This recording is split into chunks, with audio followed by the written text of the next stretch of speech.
So it's bright and early this morning. It is currently 8:30. We are on the way to Chelmsford for a social media monetization course run by Adam Stott. But for now, we've been getting a lot of messages, a lot of frequently asked questions. So we've made a quick list. So whilst we're driving for the next hour, we're just going to go through all the questions, make sure everyone's on the same page. If you do have any follow-up questions from this video, please do just drop a comment below and we'll make sure we'll cover it in the next video. And if you haven't already, make sure you like, subscribe and comment. So let's get the questions up and then we'll go through them. It's lucky we are heading out of London this morning, because have a look at that. That has been going for ages. So hopefully by the time we leave and come back, all that traffic will be gone, because I do not want to be sitting in that. Alright, so I've got the list of questions in front of me. We'll go by one. The video is going to be slightly slower today, just because we've got a lot of admin to do. We're in the car, we're at the event, so it's a different video than we usually would do. So stay tuned, bear with us, and we'll keep the content coming. Alright, question one, Gav. Yes. How did we finance our first property deal?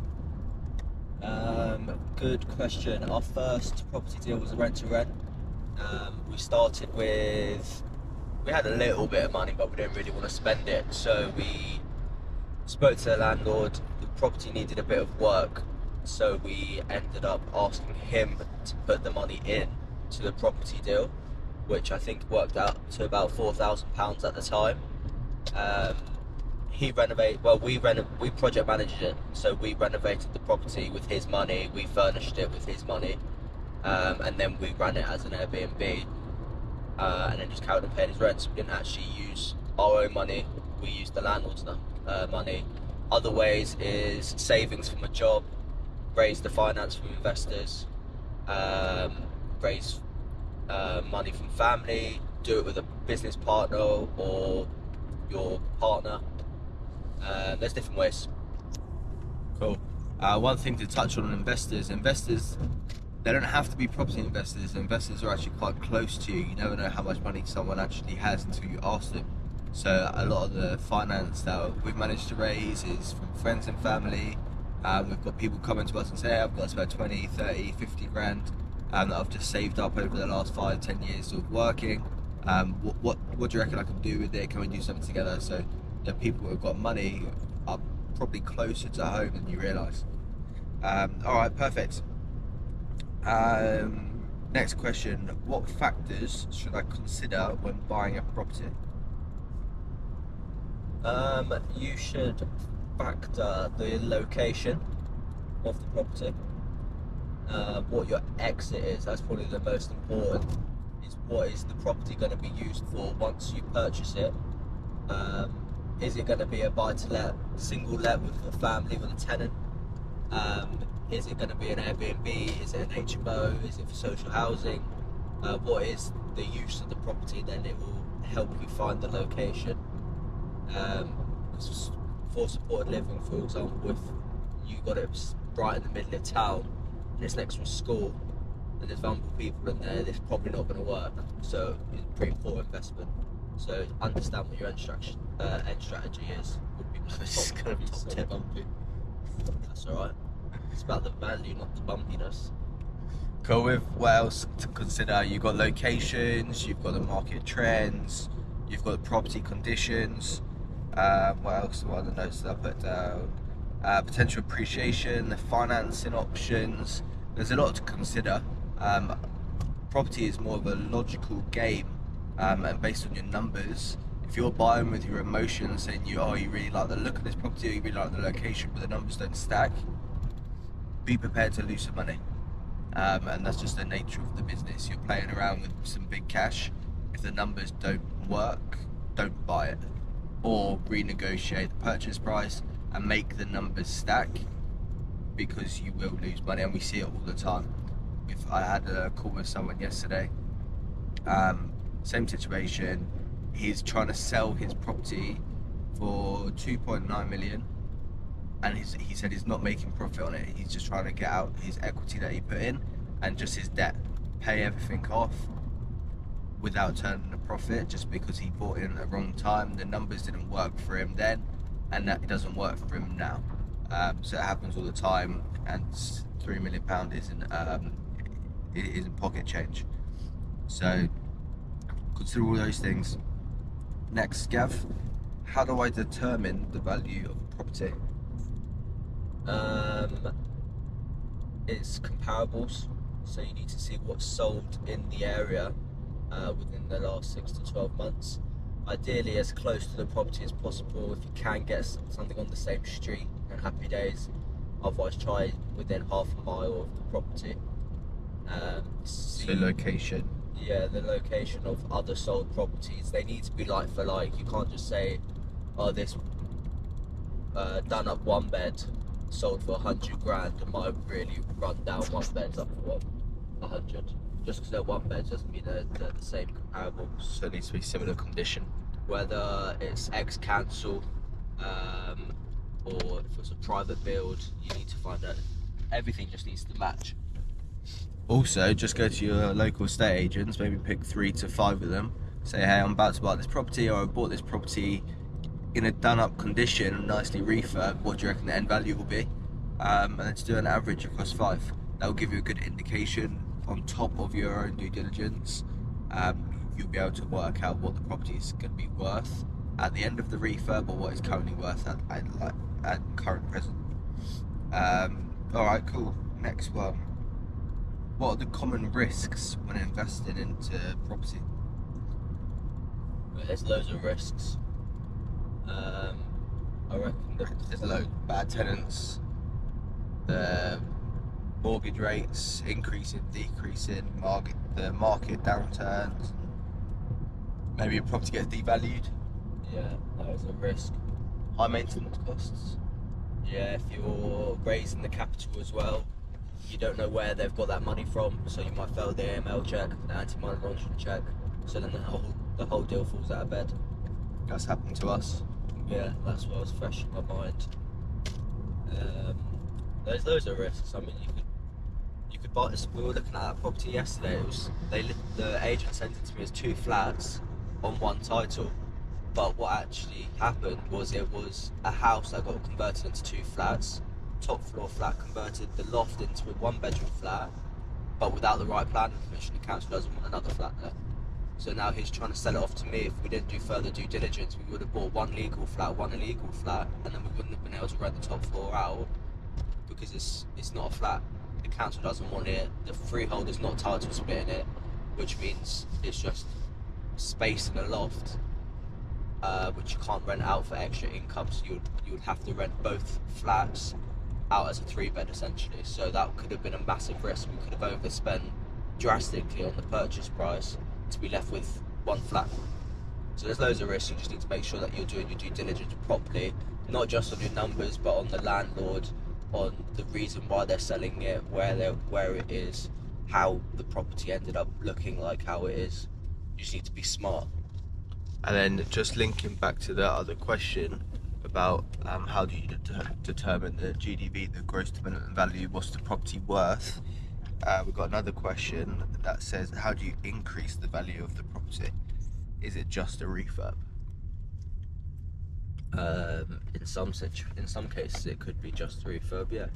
But it's about adding to increase the value to the highest possible, or the highest amount possible, so you can either be in line with the ceiling price of on the street, the highest price of the property on the street. It's about adding space. There's a lot in where we live and the areas that we invest in. To add value, the cheapest way is converting 1 to 2-bed flats. So you're getting an older 1-bed flat and you're moving the kitchen, the old detached kitchen, into the living room to make it open plan, and converting the old kitchen into a 2nd bedroom. A 2-bed flat is naturally worth more than a 1-bed flat. The refurb or the reconfiguration isn't too expensive, and it adds a drastic amount. So adding floor space or bedrooms is a good way to go. I think the main thing you need to remember is the job of a property investor is to solve problems, and when you solve the problem, that's when you make the money. So whatever the problem may be, if you fix it, you've added value to the property somehow. You might have really bad tenants in there, so the current owner wants to get rid of the property cheap, quick. If you handle that problem and you can get rid of the tenants, maybe fix up the property if it needs it, even without a refurb, get rid of the tenants, now it's worth what it's worth because it's a vacant property. If there's a short lease on the property, you can extend it. Again, that will add massive value to the property. Whatever the problem is, fix it, and most likely you would have added value to the property somehow. Sweet. And then the last question is, how did we get started? We started out in rent to rents. Actually, was it rent to rent or deal sourcing? Did we still deal first? Yeah, we started out in rent to rents first. That's right, the place in Cricklewood in North London. It was that rent to rent that Gav spoke about earlier. We didn't have too much money, so we spoke to the landlord. It was direct to landlord. We negotiated on the rent and no deposit to keep the cost down low. The property needed work, so they put the cash in to help get the property up to standard, get some furniture in.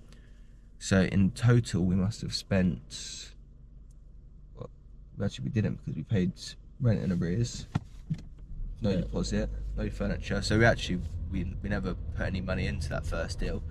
Then we put it on Airbnb, started charging anywhere between £80 to £120 a night. After the first month, I think we started paying back the landlord for a couple bits, and then we started paying rent, which was about £1,000. Off the top of my head, I think we made around £1,500, £2,000. Yeah. We did that for a couple months, and then we took on another unit. We did exactly the same with the landlord. It was actually a showroom, so it was fully furnished, and we didn't need that wasn't a pay for furniture. We took that one on a week after the first one because it was exactly the same situation. We had a 6-week grace period. It was fully furnished. There was no deposit. We didn't need to put any money in. So we took that one on, and then about a month later, we used our profits to acquire the next ones. Yeah. So then we started using that cash flow to start scaling the rent to rent portfolio. We started doing that really well, and then it got to Christmas a few years ago, and we had, I think, maybe 5 or 6 Airbnbs taken away in the background. We weren't doing too much work, got a bit complacent. We were making about £5,000 a month, and then we started into the acquisitions and sourcing side of our company. We started finding other opportunities that was the same as the ones we were taking on, and selling them and passing them over to other investors or other Airbnb operators, and just charging a fee. Those fees were ranging anywhere from £1,000 to £5,000, depending on the deal.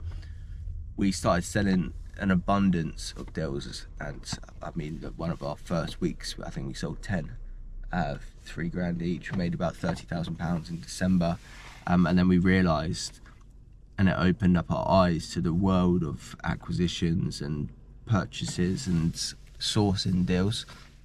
So we started doing that. Now, I think when you start doing those collectively, you've got cash flow coming in from your rent to rent, you're getting the quick cash coming in from the selling the deals and sourcing, then you can start using that pot of cash to either grow your rent to rents or start buying properties. So that's how we started. That's pretty correct, wasn't it? Yeah. I just want to touch on a lot of people might be in the industry already watching this, or you might be new getting into the industry, or you might even be a landlord. But the term rent to rent in the property space, for landlords, it's seemed as a negative thing, whereas a lot of people don't understand that the same model is used on Premier Inn. So a lot of landlords don't like rent to rent, but they stay at hotels and travel, and they're staying in rent to rents. So the way Premier Inn work, they rent the whole building for X amount, they turn it into a hotel, and then they rent it out room by room. So they don't actually own their stock, or the majority of their stuff they don't. I think you need to refrain from pitching and using the words rent to rent, and instead of, it's more of a management agreement. I'm just managing the property on behalf of the landlord. Same as an estate agent would manage the property, put a tenant in and take 10% all we're doing is managing the property, but we don't charge any fees. And instead of putting a tenant in it, we're using it on short-term lets and using it on that short-term basis. Yeah. So I think once you word it right, you understand the strategy, you're sold on the strategy, it'll be easier to communicate to a landlord. We still get objections, but we don't get as many as now compared to when we started. Yeah, because rent to rent is a great strategy for starting out, or even wherever you are in the journey. It's a great strategy to cash flow and make some money, but pitched in the wrong way sounds absolutely dreadful. So just make sure that everyone's on the same page when you're pitching it, and you can scale up pretty fast. Sweet. Well, we're 2 minutes away. That was the end of the questions. If you like this style of video, we do a proper one when we're not in the car, when we're in the office, and we get a long list of questions. So if you've got any questions, drop it in the comments. But until then, keep learning, keep investing. We'll catch you in the next one. Subscribe.